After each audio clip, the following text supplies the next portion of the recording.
Greg Sheridan, it's great to have you on my blog today. Just Oh, talking please. about your latest book, Christians, The Urgent Case for Jesus in Our World. That's two books in a row on Christianity. Why is the foreign editor of the Australian newspaper writing books about Christianity? Well, Steve, it's great to be with you, I must say. Well, Steve, I've been a journalist for 42 years, and it took me about 37 or 38 years to work out what the most important story was. But it's better to get there eventually, isn't it? Being foreign editor does lead you into a lot of religious stuff. I work especially in Asia, and of course, religion is central to the culture of virtually every Asian nation. We're in a very eccentric space in the West where we think religion doesn't count. But also, for my sins, so to speak, I am a believing Christian, and I believe it's the most important story there is. And then on top of that, I think the culture is doing itself enormous damage by trying to eradicate Christianity. And then, as well as the damage it's doing, it's sort of whiting Christianity out of the story. So there's a generation of folks growing up without getting any knowledge of Christianity. And I understand that faith and belief are more than just knowledge, but there is a certain base of knowledge that's very helpful as well. So I'm going to address all of these problems with my little books, and in an ocean of distemper, this might be a thimbleful of contribution, but to paraphrase Robert Kennedy, better to make a thimbleful than to curse the ocean or something. That's a very Something mixed like that. metaphor. Well, it's interesting reading, especially the first section, and you touch very strongly. You've obviously read through the Gospels and the New Testament to write this book. And as I read through it, it's very heartwarming to read the stories of Jesus and Mary and Paul. And there's something very similar to Tom Holland's book, Dominion, where he starts writing about the Christian story. And they're very heartwarming stories as you read someone's take on the gospel narrative and unpacking it. How was it going through the Gospels, reading them as a journalist? Well, Steve, it was great. It was a great experience. It was personally a great experience. So, I'm just your average kind of workaday Christian. So, I go to church, I hear a gospel passage or something like that, I reflect on it, that sort of thing. But I hadn't in my life really read the New Testament properly, a book at a time. And I tried to read it very much as what I am, which is as a professional journalist. I know that lawyers have read the New Testament and historians and so on, and they've brought to bear their professional insights.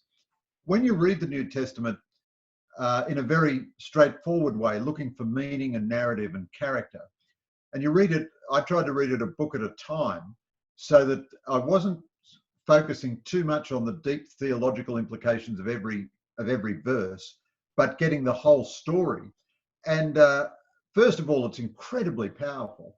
The accounts of Jesus' crucifixion and death are incredibly stark and immediate and visceral.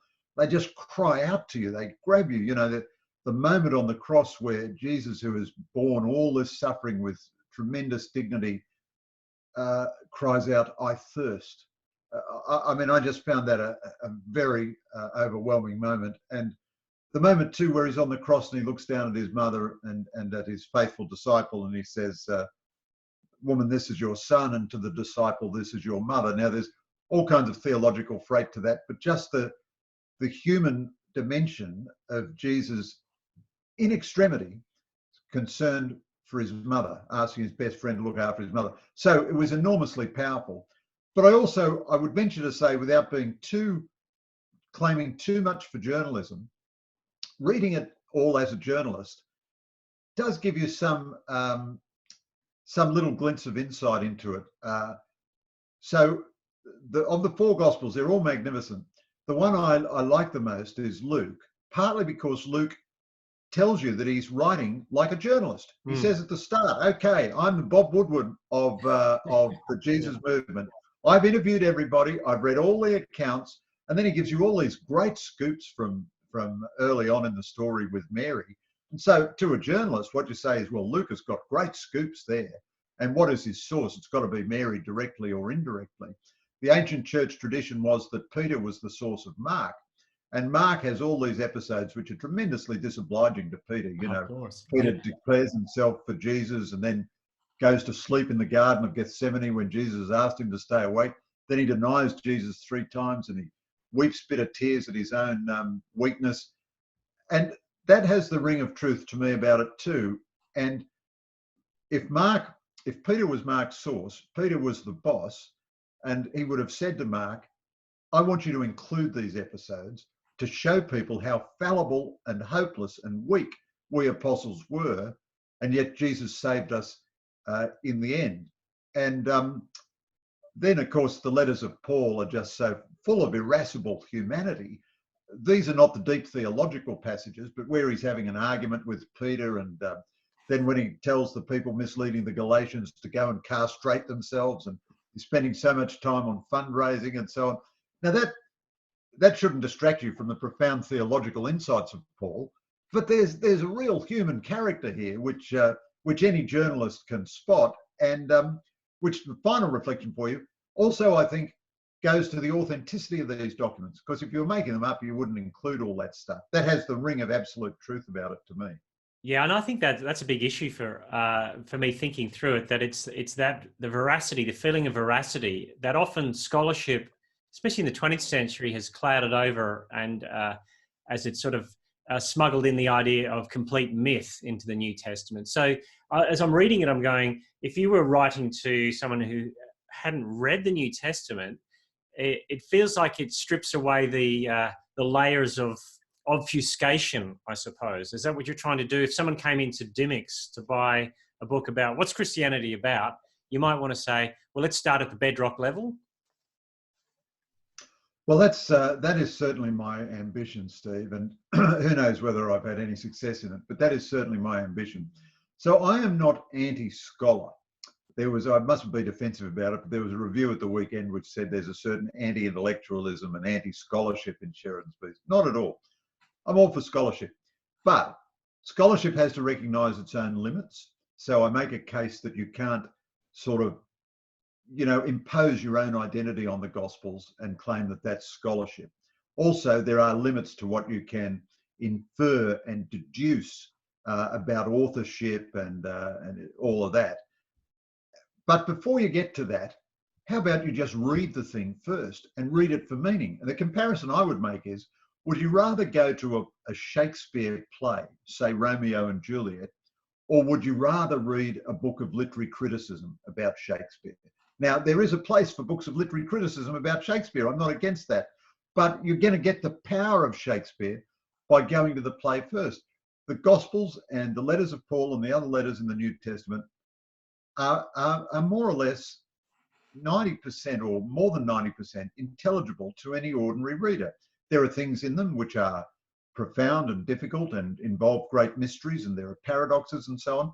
But if that's 5% or 10% or whatever, that means 90% is very straightforward. Jesus is sometimes needs some interpretation, but most of the time he's very clear. Love your enemies and love each other as I have loved you. And so this is not that ambiguous, So before you get into the critics and the scholars, and of course you want a good translation, but you read the books, the Gospels first, and they're not that long. Neither the Gospels nor the letters. You're not going to die of old age while you read them, and No. it's very accessible. Yeah, and I think that's a long-term held view of the idea of perspicacity, that you can actually go to the text and it actually makes sense to read it for itself. And I think that's what I enjoy about it. And then what you did in your first book, and you've done it again here. So you go to the current Archbishop of Sydney, Kanishka, who we both know, and it was that confronting Jesus in the text that was most compelling to him. And it seems to be that as you talk to people, it's that immediacy of Jesus that seems to come to the fore. Well, that's right, Steve. So one response to my last book, somebody said to me, not a bad effort, Greg, at arguing the case for the existence of God, or they might have been a bit more robust than that. They might have said not a bad amateur's effort or something like that. But where is the living Jesus? And of course, I don't think most people come to faith or even renew their faith through intellectual reasoning, although it's important to show that there's no bar in intellectual reasoning to belief. But the center of Christianity is the person of Jesus Christ. And in the end, Christianity is a relationship with Jesus Christ. All the way through the gospel, Jesus keeps saying, who am I? Who do you think that I am? Who do you say that I am? And the story of Kanishka Raphael. So when I interviewed him, of course, I had no idea he was going to become Archbishop of Sydney, nor did he. And I planned originally to have a chapter on St. John's Gospel and another chapter in the second half of the book where I interviewed people on now Archbishop Kanishka Raphael. But because he had converted from Buddhism, mainly because of reading the Gospel of John. Now, there are other things at work, of course, the prayers of his friends and the example of his friends and so on. But it was reading the Gospel of John, and he read it 2.5 times in one night, that he started the night as a Buddhist and he finished the night as a Christian. And it was because of the immediacy, the overpowering, almost physical reality of the Jesus that he met in the Gospel of John. So naturally, I combined the two then. And so I made the chapter about John, also the chapter about how it had affected. And John's tone of voice, of course, is very distinctive. That's another joy of the Gospels. The tone of voice of the different Gospel writers is different. The tone of voice of Paul is very distinctive. And then the tone of John is fabulous. You know, this delight, this wonder, this grandeur. So one thing, I don't want to embarrass Kanishka Raphael, but one thing that he shares with a number of people who convert to Christianity in their adulthood is that they don't lose the sense of wonder at Christianity. What a gift it is. What a surprise. How exciting this is. And John, I think, has that sense very strongly. John just, you get the impression he just can't get over what an exciting thing this Christianity is. Look, I'll really, the subtitle, The Urgent Case for Jesus in Our World, was interesting to me. And as you unpack the cultural moment that we're in and the popular culture that we imbibe, it would seem your fear or your concern is that people assume the world will stay fairly sedate in the Western world without Jesus, when really so much of what we have is foundational upon the Christian framework. And you can sort of feel like people could assume that the fruit of the Jesus story will remain even if we chop off the roots.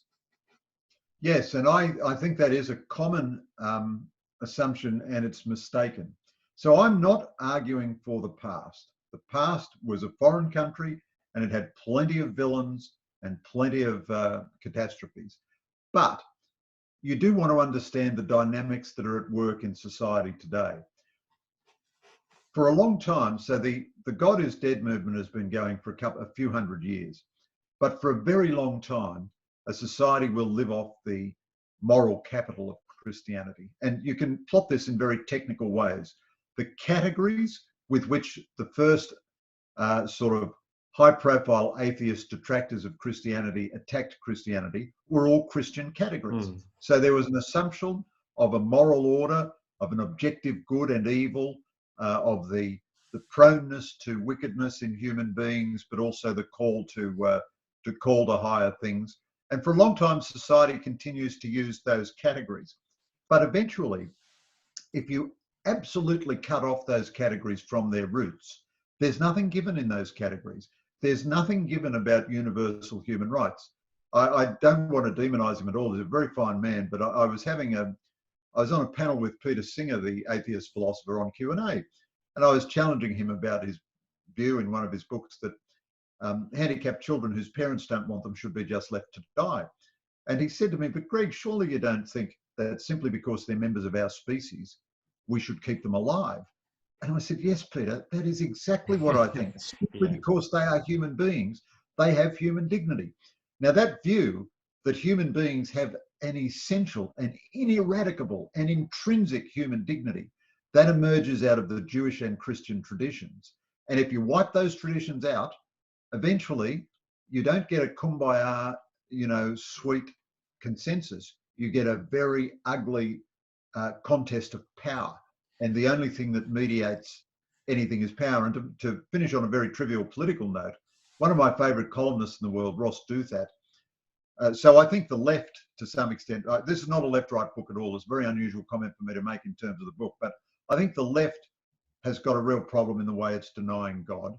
But this is also coming up now on the right as well. And Ross Douthat makes, I think, a very sage observation when he says in America, if you didn't like the religious right, wait till you meet the post-religious right. Because they, the left is not going to win forever if it banishes Christianity. What it's going to find is that its opponents are ugly tribal nationalists who are red in tooth and claw and who are unconstrained by, the normal limitations of ethics and Christian belief. So that gets a long way from your answer, but I do think society's in trouble if it wipes out its Christian roots. Oh, yeah. I mean, you see that in secular writers like Tom Holland and Douglas Murray, who have no sort of skin in the Christian game, but see the issues, I think. And look, there's a sense in which, as a journalist, you're reading it as a journalist take, but as a literature student who, in his folly, often in class back in the 80s, would read the start of the novel and the end of the novel because he'd been too busy doing other things during the week. You start off with saying, "Has God died?" and your last line, "Christ is risen."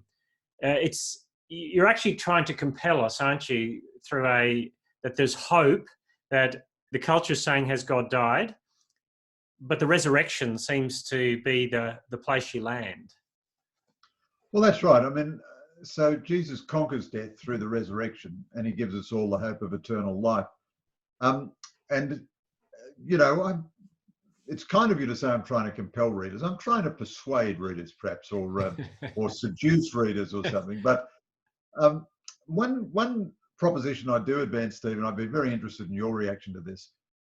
I'm not making this as a doctrinal proposition, just as an observation.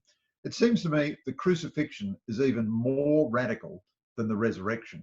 I mean, anybody who believes in God will believe that God can conquer death. And non-Christian traditions have had the idea of God or gods walking on the earth.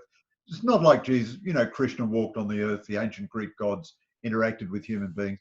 Now, this is always in a mythical time. It's not a historical time. It's not directly comparable with Jesus. I always think it indicates the idea that the incarnation was in our DNA. As somebody put it, humanity was expecting Jesus. We were waiting for him, But there's no other religious sensibility which I'm aware of which has the idea that the everlasting, omnipotent, omniscient, eternal God becomes man and is humiliated and defeated and tortured and killed and suffers death, physical death. That, I think, is completely unique to Christianity. And the theology of it, of course, is very profound, but just the sort of the straightforward, you don't have to be a theologian to understand it. God has humbled himself here. He's taken on our pain.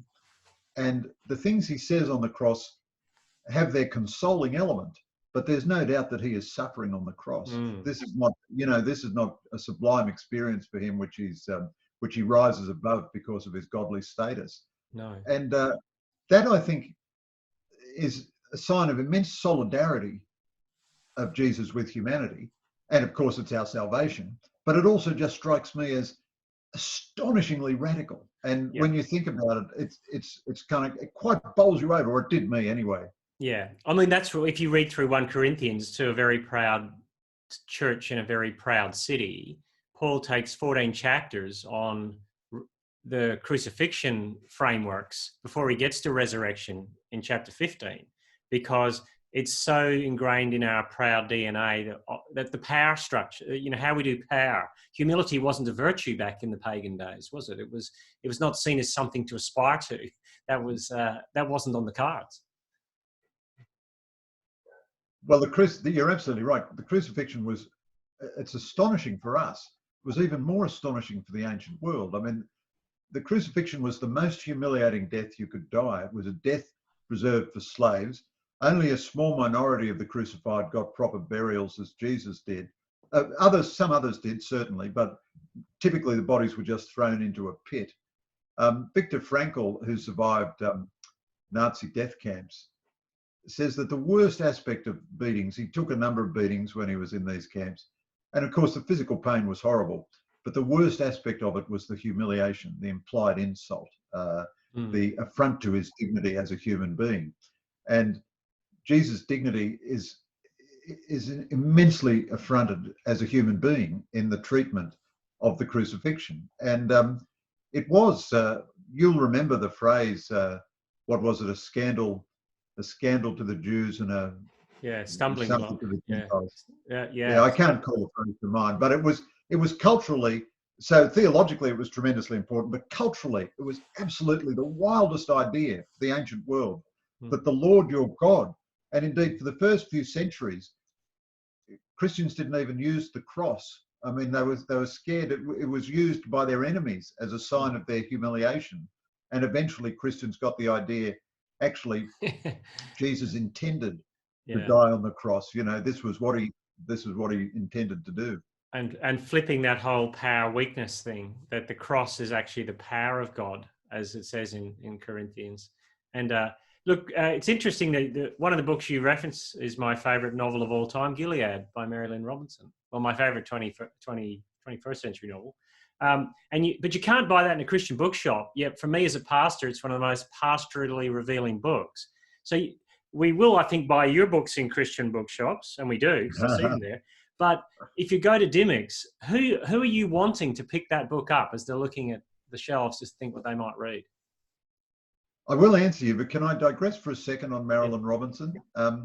So this, in some respects, this was my favorite chapter on the book, the chapter on Christ in popular culture. And, you know, I had to rein in my Fidel Castro instincts here, because that chapter could have gone for 300 pages, you know. And I think popular culture has largely whited Christianity out of the story. So you can measure popular culture. In the 1950s, the Academy Award-winning films and the best-selling books were Christian in theme. You know, you'd have these,